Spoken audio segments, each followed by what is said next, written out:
ଆଜି ଆମେ ଗୋଟେ ଗପ ମୁଁ ତମକୁ ଗୋଟେ ଗପ କହିବି ତମେ ମାନେ ଗପ ଶୁଣିବ ହେଲା ସେ ଗପ ଶେଷକୁ ମତେ କହିବ ତମେ କଣ ବୁଝିଲ ହେଲା କହିବା ଆରମ୍ଭ କରିବା ଏଠି ମୁଁ ଗୋଟେ ଚିତ୍ର କରିଛି ଦେଖ କହିପାରିବ ଏଟା କି କହିଲ ମୁଁ ଆଜି ତମକୁ କାଉ ଉପରେ ଗୋଟେ ଗପ କହିବି ହେଲା ଗ୍ରୀଷ୍ମ ଦିନର କଥା ଗ୍ରୀଷ୍ମ ଦିନ ମାନେ ଖରା ଦିନ ହେଲା ବହୁତ ଜୋର ଖରା ହେଇଥାଏ ହେଲା କାଉଟା ଉଡ଼ି ଉଡ଼ି ଉଡ଼ି ଉଡ଼ି ଉଡ଼ି ଉଡ଼ିକି ଯାଉଛି ଆକାଶରେ ଉଡ଼ି ଉଡ଼ି ଯାଉଛି ତାକୁ ବହୁତ ଜୋର ଶୋଷ କଲା ଖରାବେଳ ସମୟ ତା ତଣ୍ଟି ଶୁଖିଗଲା ସେ ଚାରିଆଡ଼େ କ'ଣ କଲା ପାଣି ଖୋଜିଲା ହେଲା ପାଣି ଖୋଜିଲା କୋଉଠି ବି ତାକୁ ପାଣି ମିଳିଲାନି ସେ ଦେଖିପାରିଲାନି ବହୁତ ଥକି ପଡ଼ିଲା ବହୁତ ଝାଳ ବୋହିଲା ବହୁତ ଜୋର ଶୋଷ ଲାଗିଲା କ'ଣ କରିବ କହିଲା ମୁଁ ଯାଉଛି ପାଣି ଉଡ଼ି ଉଡ଼ି ଉଡ଼ି ଆଗକୁ ଟିକେ ଗଲା ଦେଖିଲା ଗୋଟେ ଛୋଟ ମାଠିଆଟେ ଅଛି ହେଲା ଛୋଟ କ'ଣ ମାଠିଆଟେ ଅଛି ଗଲା ସେ ମାଠିଆ ଉପରେ ବସି ପଡ଼ିଲା ଯାଇ ଦେଖିଲା ତା ଭିତରୁ ଥଣ୍ଟ ବୁଡ଼େଇଲା ପାଣି ଯାଉଛି ପିଇବି ଆଉ ଦେଖିଲା ବେଳକୁ ତା ଥଣ୍ଟ ପାଖକୁ ପାଣି ଆସିଲାନି ତା ମନ ଦୁଃଖ ହେଇଗଲା ସେ ଭିତରକୁ ଅନେଇ ଦେଖିଲା ବେଳକୁ ଅଳ୍ପ ପାଣି ଅଛି ସେ ପୁଣି ଦୁଃଖିତ ହେଇଗଲା ମୁଁ ତଣ୍ଟି ଶୁଖି ଯାଉଛି ମୁଁ କେମିତି ପାଣି ପିଇବି ଏଥିରେ ତ ଅଳ୍ପ ପାଣି ଅଛି ମୋ ଥଣ୍ଟ ତ ପାଉନି ମୁଁ କେମିତି ପାଣି ପିଇବି ହେଲା ବସେ ଭାବି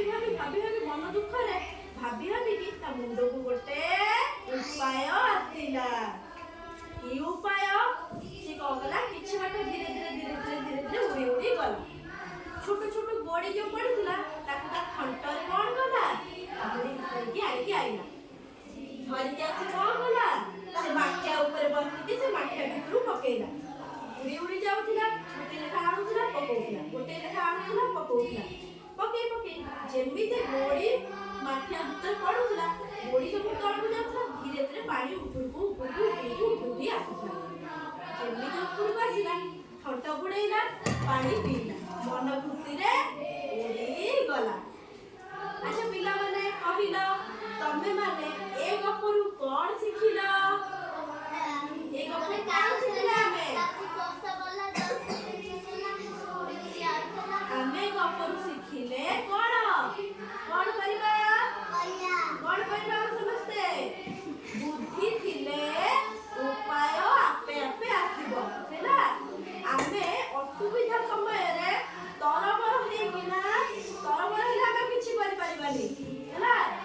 ଆମେ କ'ଣ ଧୈର୍ଯ୍ୟ ରଖିବା ହେଲା ବୁଦ୍ଧି ଖଟେଇବା ତାପରେ ଯାଇ ଆମକୁ ବୁଦ୍ଧି ଆସିବ କାଉଟି ବୁଦ୍ଧି ଖଟେଇଲା ସେଥିପାଇଁ ସେ ପାଣି କ'ଣ ପାଇଲା ପିଇକି ଯାଇପାରିଲା ନହେଲେ କ'ଣ ହେଇଥାନ୍ତା ସେମିତି ଶୋଷରେ ରହିଯାଇଥାନ୍ତା ବୁଝିପାରିଲ ବୁଦ୍ଧି ଥିଲେ